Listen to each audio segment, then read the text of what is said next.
Good evening, everyone, and welcome to our weekly 30 minutes of Torah study for the Torah portion of Chayei. And we'll begin with a brief overview of the Torah portion. So the Torah begins by telling us that Sarah, the wife of Abraham, passed away at the age of 127. Abraham buys a burial plot for her in Hebron, and the Torah details the transaction of purchasing the burial plot. After Sarah passes away, Abraham realizes this is the time for Yitzchak to get married. So Abraham sends Eliezer, his most trusted servant, to find a wife for Yitzchak. Eliezer, on the way, is not exactly sure who the woman's going to be, so he makes a deal with God. He says, send me a sign. We're here at a well. I'm tired and thirsty. My camels are tired and thirsty. If a young lady comes to the well and offers to give water to the camels and to myself, I'll know this is a good-hearted woman. This is the woman that I'm looking for. The sign comes true. It happens exactly. The shidduch is made, and he returns back to Abraham and Yitzchak together with Rivka, and Rivka marries Yitzchak. After Yitzchak marries Rivka, Abraham himself remarries. Right? He remarries Hagar and has 6 children with her. And as they grow older, he gives them gifts and sends them away to live in the East. The Torah portion concludes telling us of the passing of Abraham at the age of 175. And then he is buried next to Sarah in the burial plot that he bought at the beginning of the Parsha. Now, there's a very well-known question about the name of this week's Torah portion. The name of a Torah portion is supposed to reflect the theme of the Torah portion. It's supposed to convey the very essence of the Torah portion. It happens to be that the name is one of the first few words of the Torah portion, but really it's not just the first few words. It's the theme, it's the message, it's the core, it's the essence. Being that's the case, the name of this week's Torah portion is called Chayei. The word Chayei means the life of Sarah. Being that the name of the Torah portion is the life of Sarah, we'd assume that her life would be the primary subject. The theme, the essence, the core should all be about the life of Sarah. However, if you actually look into the Torah portion, what you see is that it's not about the life of Sarah, it's exactly the opposite, right? Why do none of the stories speak about Sarah's life? Remember, story number 1, she dies and is buried. Story number 2, Yitzchak gets married, and the Torah tells us black and white, Yitzchak was comforted after the loss of his mother, right? So Sarah is replaced. And then we're told that Abraham marries and has 6 children. Sarah is replaced again. Not only is it that Sarah is replaced, but he remarries Hagar. Sarah threw out Hagar. Sarah felt Hagar was a bad influence, and Sarah threw her out. And now Abraham goes and marries her. So all the stories are all about moving on from her passing, as opposed to being a reflection of her life. So how are we to make sense of a Torah portion where all of the stories seem to be the exact opposite of the theme of the Torah portion, which should be about the life of Sarah? Now, there's a very simple, straightforward answer that's given. The purpose for which Sarah lived her life continued in the life of her children and her family after she passed away. Therefore, you can say, even though she passed away, the Torah portion is the life of Sarah. In other words, life is not measured by the years we spend on earth, but the purpose in which we live. In this measure, we can achieve immortality, and Sarah did achieve immortality because the purpose for which she lived was passed on. Go to some comments here from the Rebbe. True life must be a lasting, eternal life. This is only possible for that which is attached to the one above, to he who is the source of life and of true eternity. The same can be said of the life of Sarah. When is Sarah's life most fully revealed and validated? When the impact of the time of Sarah's life is evident, also after her time in this world, when the good and the holy aspects of her life are also carried on later. It is precisely then that her 127 years can be referred to as the life of Sarah, as a life worthy of its name, the true life of our mother, Sarah. So how do we know that Sarah truly lived, that she ever was really alive, when it continues and passes on to the next generation? So therefore, the answer to the question is, the stories portray Sarah's family carrying on her purpose. But if this is the case, that the Torah portion is filled with stories which demonstrate how her vision for life, her mission for life, and her purpose for life was continued on to the past generation, how exactly do we see that? Where in those three stories do we see what Sarah was all about continuing on? So in order to appreciate this, we're going to contrast, we're going to compare what Sarah was all about and to what Abraham was all about. And in last week's class, we began to discuss a little bit about Abraham. So who and what is Abraham all about, right? So Abraham is a universalist. Abraham was all about universalism. Abraham loved to influence all people, even total strangers. This element of Abraham is actually rooted in his name. His name is Abraham, the Torah tells us. The name Abraham means the father of a multitude of nations. It's an acrostic of his name, Av Hamon. The resh that was in his name originally denoting that he was the father only of Aram, which was his native place, whereas now he became the father of the whole world. So who was Abraham? What was his life all about? He was a person who is the father of multiple nations. He's a person who is the father of the whole world, right? He was a universalist. He influenced all people, even total strangers. He preached to everyone. He established the first Chabad center, right? Before the Torah was even given, it was open to everyone, reached out to everyone. He had a son named Yishmael, right? The Arabs are descendants from Yishmael, right? There's over 1 billion of them, right? Abraham truly is a father of multiple nations. Abraham fathered 6 sons, which were sent to the east, right? Perhaps he's the father of all the nations that live in the east as well. Abraham, the ultimate universalist.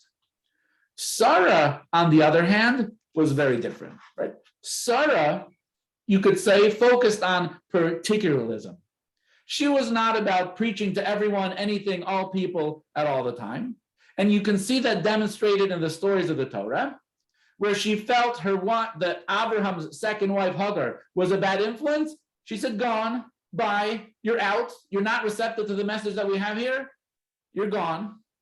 She has a son, Yitzchak, and she feels that Yishmael is a bad influence on her son. She says, okay, sorry, you're out of the class, out of the family. It's time for you to leave, because she was much more particular. Her focus was much more selective. She was much more selective on who to influence, and she made sure that Yitzchak in particular got the type of education that he needed in order for him to be able to grow. This element of her personality can be found in a very interesting story in the Talmud. There was a rabbi, his name was Rabbi Binah, and he would travel around the land of Israel, and he would find unmarked graves, and he would mark them.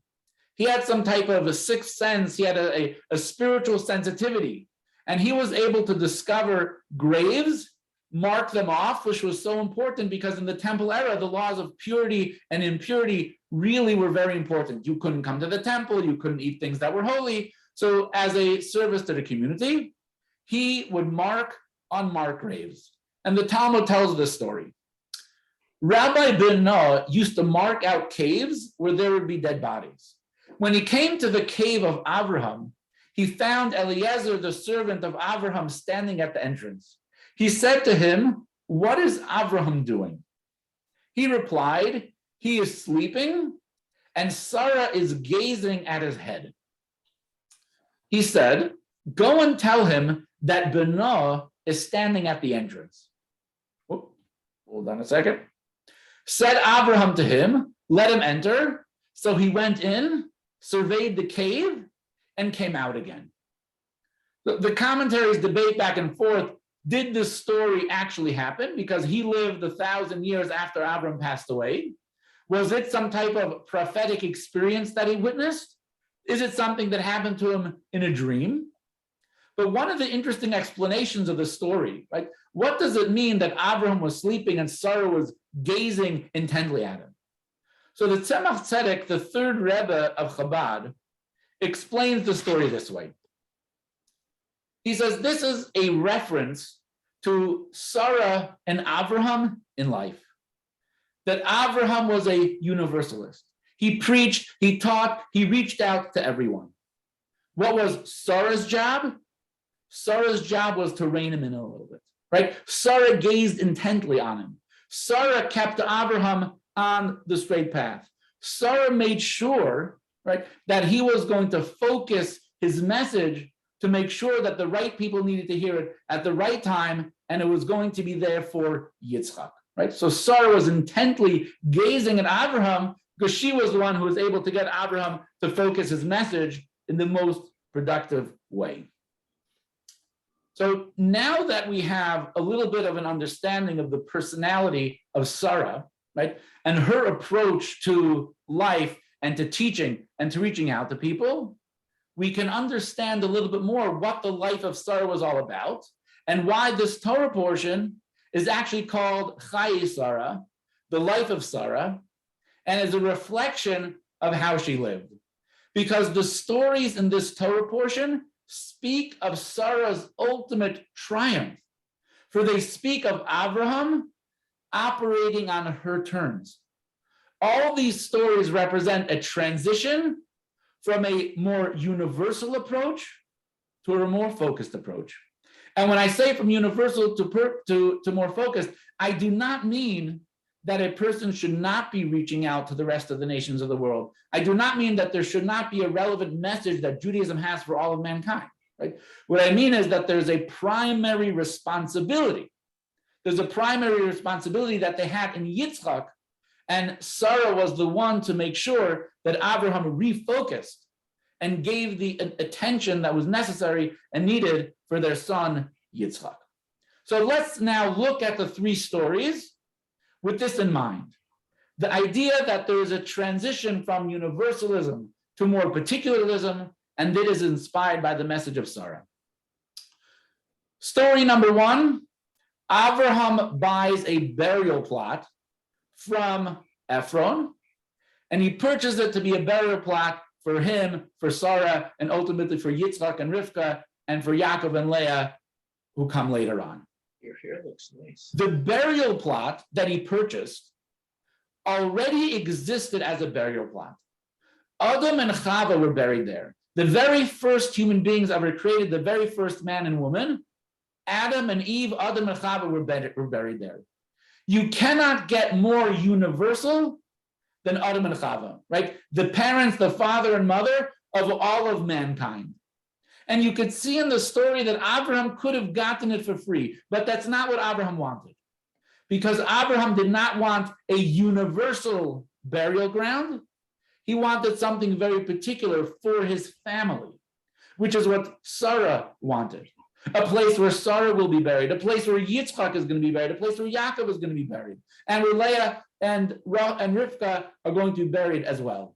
So you have the transition from the universal to the particular. He's purchasing, he's buying, he's owning. He's taking this plot of land out of universal into the particular. The second story is where Abraham needs to find a wife for his son Yitzchak. So he sends his right-hand man, the person who was at his side from the very beginning. There was no one more dedicated, more loyal than Eliezer. He sends Eliezer to get a wife. But what did Eliezer really want? Eliezer wanted Yitzchak to marry his daughter. And he felt, what would be the best shidduch possible? I live in your house. I'm your right-hand man. We do everything together. What you believe, I believe. We're in. This is perfect. My daughter, he says, my daughter, your son, nothing can be better. Eliezer had a daughter, and he was looking for a pretext so that Abraham would turn to Eliezer to marry off his daughter to him, to marry off his daughter to Yitzchak. However, Abraham absolutely rejected it. Abraham said no, right? We are going to keep this in the family. And Yitzchak marries a relative of Abraham and Sarah. Here we have again the transition from the universal to the particular, where Abraham says, no, you're fabulous, you're wonderful, you're a part of our community, we reach out to you, and that's all good. But for my son needs something different. My son needs someone from our family. My son is going to marry Rivka. The third story, Abraham remarries Hagar and then has 6 kids, and he sends away the 6 kids. Now, what's happening over here? Does Abraham not love his kids? Of course, Abraham loves his kids. Absolutely, he loves his kids. However, the Torah makes perfectly clear that Yitzchak is going to be the one who inherits Abraham's spiritual legacy. He is the sole heir. He is the sole heir to his spiritual legacy. The Torah says, and Abraham gave all that he possessed to Yitzchak. And to the sons of Abraham's concubines, Abraham gave gifts, and he sent them away from his son Yitzchak, while he, Abraham, was still alive, eastward to the land of the east. Where did he get this idea from, that he should send these other children away to be able to focus on the destiny, the spiritual mission of his son Yitzchak? The Kli Yakar says, of course, he got it from Sarah. The Kli Yakar, he writes, and Abraham gave all that he possessed to Yitzchak.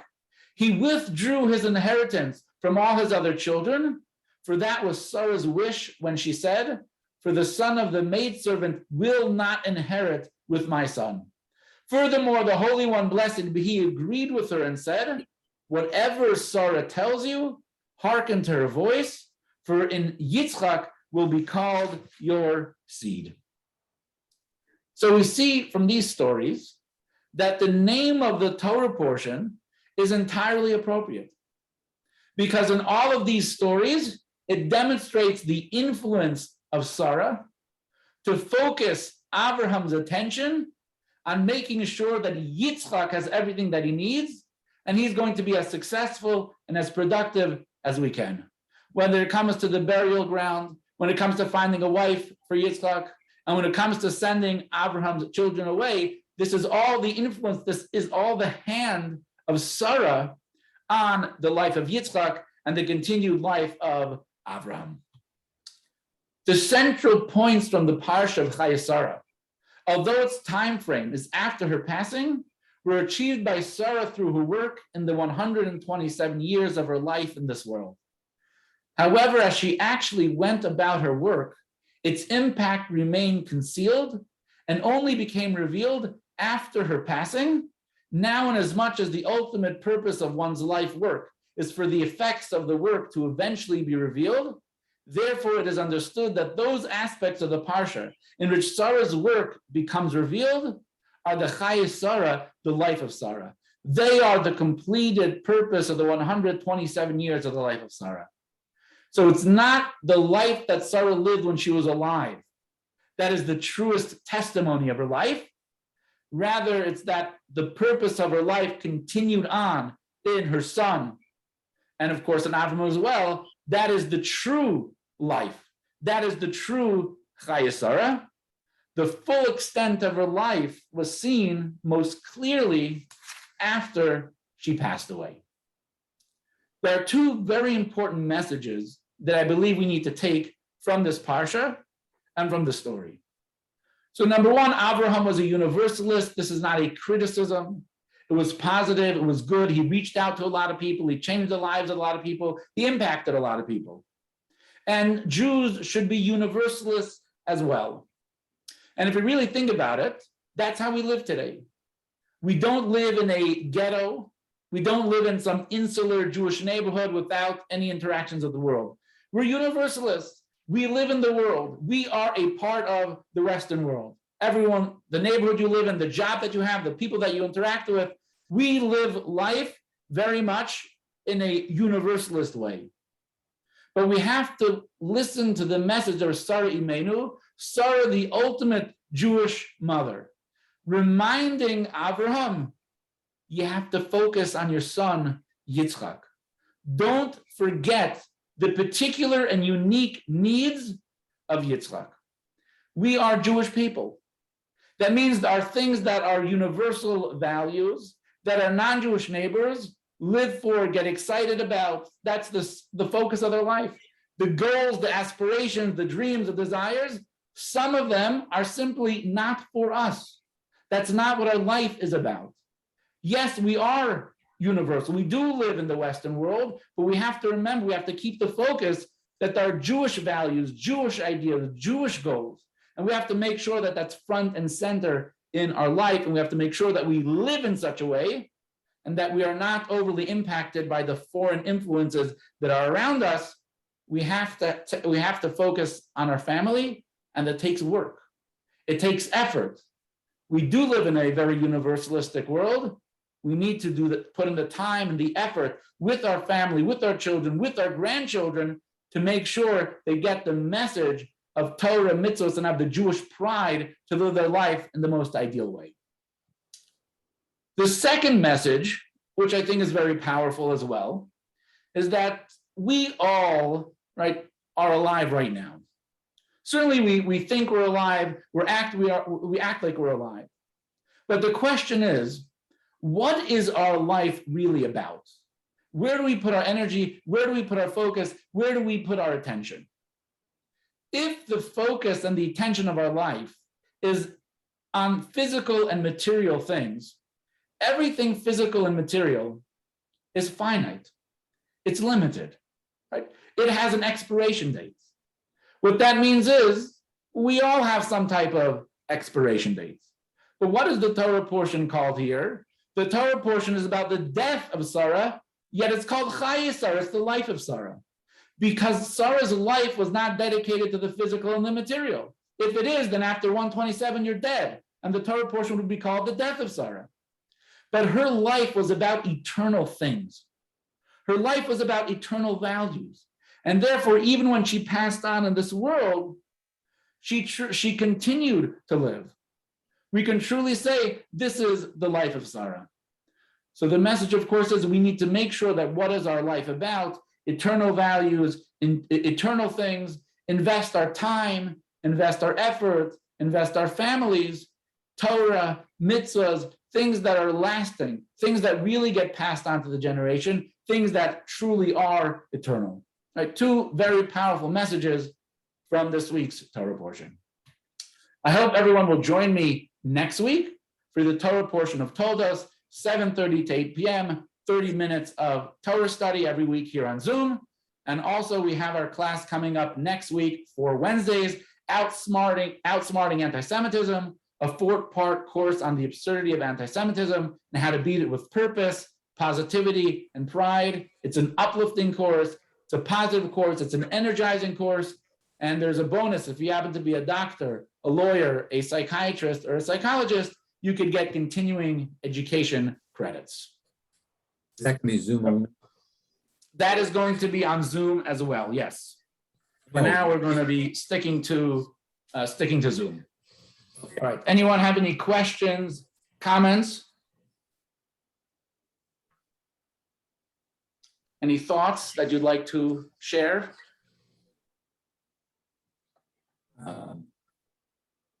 Sarah.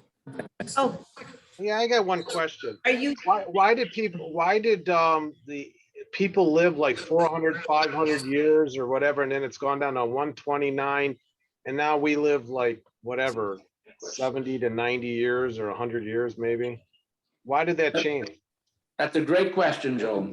Because ideally, right, we were meant to be eternal, right? When Adam and Eve were created, they were supposed to live forever. There was not supposed to be any death.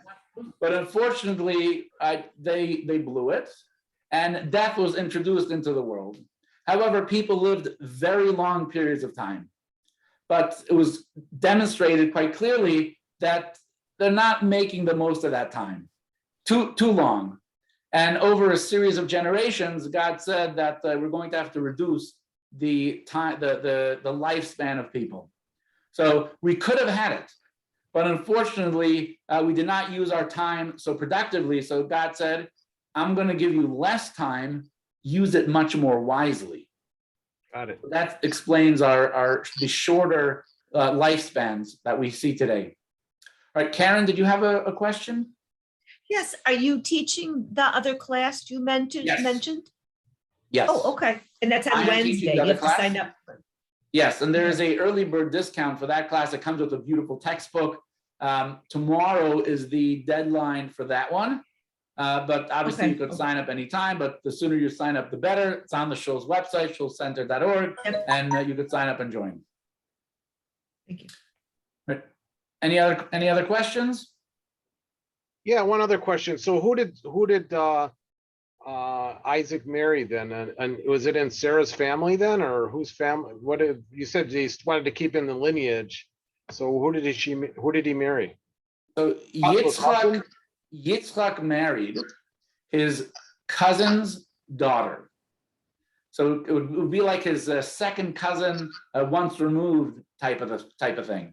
So it's Abraham's brother's like granddaughter, I believe, or great granddaughter. So The lineage was listed out in the last aliyah of last week's Torah portion. It says Abraham's brother, right, had a daughter who had a son who had a daughter. The daughter's name is Rivka, and that is the girl who ultimately marries Yitzchak.